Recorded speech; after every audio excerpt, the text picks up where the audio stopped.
Number one, every single thing you've ever wanted lies behind this work you don't want to do. The treasure you're looking for is in the cave you're not willing to enter. And this sounds hyperbolic, it sounds extreme, but it is utterly the truth.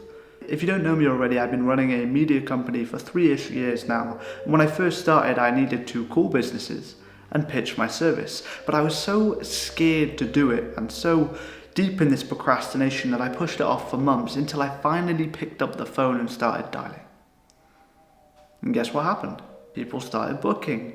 I made progress. I pushed the needle in the business because I entered that cave to retrieve the treasure I was scared enough to let disappear. Do the work, take the action, and reap the rewards that are behind the work. Trust me, it's the case. Number two, you're training yourself to quit. Every single time you tell yourself you're going to do something and you don't do it, you're telling your brain, I don't do the things I tell myself I'm going to do. And for example, if you had two friends, you had one who every single time you needed him, you called on him, he was there, he was loyal, and he was ready to die for you. He would be your number one friend, your brother, your greatest ally, and you would trust him with your life. Whereas if you had another friend who barely responded, they weren't very reliable, they honestly were one of those lower tier friends, if you understand what I mean, you would hardly trust him with a £5 note. And your brain works the same way. Is your brain going to trust you with the valuable source of this life zest of dopamine? The thing that's going to wake you up in the morning and make you feel motivated. Is your brain going to trust you with such responsibility if it knows consistently and logically every single time you do something, you don't get it done? No, it's not going to. So you need to take action on the things you're doing. And if you're in a massive rut, set the bar so low. Set the action to something so simple that you easily get it done and you rebuild this trust you lost. Number three, momentum is harder to build than you think. When you build momentum, you feel that life is on easy mode. Everything's going your way. Everything's going swimmingly and you're making progress to your goals without even putting what feels too much effort in. It's because of the momentum you've built up, the inertia you have going for yourself. And you only build this by being consistently productive, by doing things on a repeated basis, going to the gym, going on the runs, even when you don't want to, and doing the work you need to do. And it's hard to build. So because it's difficult to build, you need to avoid procrastination like it's the Black Death, like it's the plague. Because if you spent a period of time, you built up such good progress, you feel life is automatic and this momentum is there, and then you procrastinate, you could break the rhythm. You could lose emotional drive, and you could build this stagnation that isn't going to bring you closer to your goals. Number four. And this is quite deep. It's similar to one we spoke on before, but you lose self-trust. You stop trusting your own self, and not even with dopamine, but with the simplest of tasks. You feel scared to even say yes to anything, and you become scarce in mindset. That means opportunities avoid you. It means people look at you with this degree of untrustworthiness because that's what you radiate because you lack this self-trust. It's really deep when you get into it, but if you don't trust yourself, how can the world trust you? And if you don't trust yourself, you're going to say no to whatever the world gives you anyways. So it's utterly important you avoid procrastination. Number five is brutal. Your competition isn't waiting for you. I know it's nice and comforting to look at the statistics of the obesity and of the lack of finance around the world and the dire situations maybe people even your age are ending up in. But the reality is, there's someone out there specifically like you who isn't procrastinating. They're not waiting. Maybe even someone in your business model, in your area, in your specific niche who isn't waiting.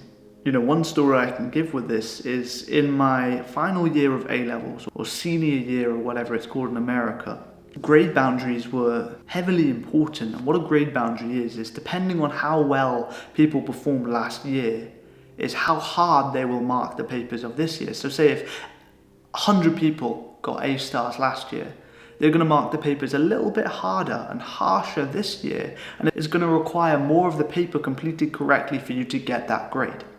So your competition, as in your students, as in your classmates, are literally not waiting. If everyone performs apart from you, then next year, because of your dire performance, your procrastination, you simply have a harder shot at getting the same grades people have already got. Does that make sense? It's really important. Number 6, the longer you wait, the more stressed you feel.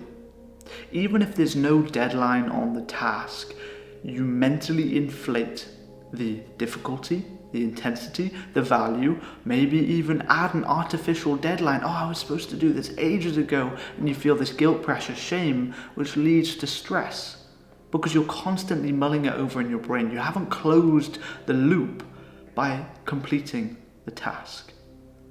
It's awful. It's what leads to burnout. If you go to bed at night knowing you've left something on your to-do list that you know you need to do to get closer to your goals, it's going to bug at you, it's going to eat you, it's going to tank your sleep, and you'll wake up the next day with even less motivation and drive and discipline, leading to more procrastination. It's a horrific negative cycle.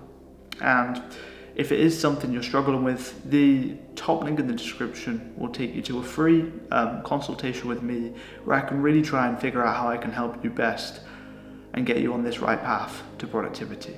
So check it out if you're interested. Number 7, you're wasting the prime years of your life. And something that really pulls at me with this is the story David Goggins told in his book, Can't Hurt Me. He's fat, he's obese, he's sat on his sofa crying because he tried to run 4 miles and barely got 1. And he's sat there and he's thinking, he's contemplating this idea. And the idea is that he dies. He gets to heaven, the afterlife. And he's in this line, and God is reading out the accolades of what they've done during their life. And there's people in front of them who've done such great things, and he goes forward, he's feeling nervous, and God reads out on the list, you ran all these ultra marathons, you raised so much money for charity, you inspired billions of people. And David says, well, are you sure? That's not me, like you must have got the wrong list. And God says, that's who you could have been. And that's why he trains so hard. That's why I'm so driven in the things I'm doing, because I do not want to close my eyes on my deathbed knowing I left stuff on the table. And if there is things I've left, it's going to be during these prime years of my life from, I'm 19 now, up until, I'd argue, 49 are going to be the years that decide whether you've left anything on the table per se. So it's maximally important you don't. Number 8, you will be anxious. If you have hundreds, maybe, of these loops open in your mind, the things you should have done, maybe you even started doing but haven't finished, it's going to create this low level, this kind of ambience of anxiety that you're going to carry around day to day, which leads to an ultimately miserable life. And trust me, I can tell you from personal experience, when I've taken on more than I can chew, I'm overwhelmed, and it leads to procrastination because I simply can't find the internal strength to even start one piece of the pie. I've been in the worst, most anxious states of my life. But the times where I feel best, in the flow, is when I'm organized, when I complete and do the things I say I'm going to do. I feel best. You feel best. You know, if you look back across your life, the times where you've been happiest are definitely not the times where you've procrastinated most. And number 10 is brutal. You'll regret it more than failure. Failure is temporary. Failure comes and goes. It's a fleeting feeling. Okay, damn, I lost it. I blew it with that client. I didn't give my full potential in the service. I failed. That's temporary. In a month, in 2 months, in 3 months, in a year, in 2 years, it's a speck on your memory. But procrastination, and over a long period of time, stains your existence with regret. with guilt. And it doesn't flee and go away like failure, for example, because failure you can either put right by continuing and giving a good service to the next person. But procrastination and these open loops of tasks or even endeavors that you've started and haven't finished or haven't even started at all hurt the most, make you feel regret, and I pray you avoid it. I hope you found this video valuable. And if you're looking to get more advice from me, I have hundreds of videos on productivity tactics and tools to help pull you from the depths of procrastination.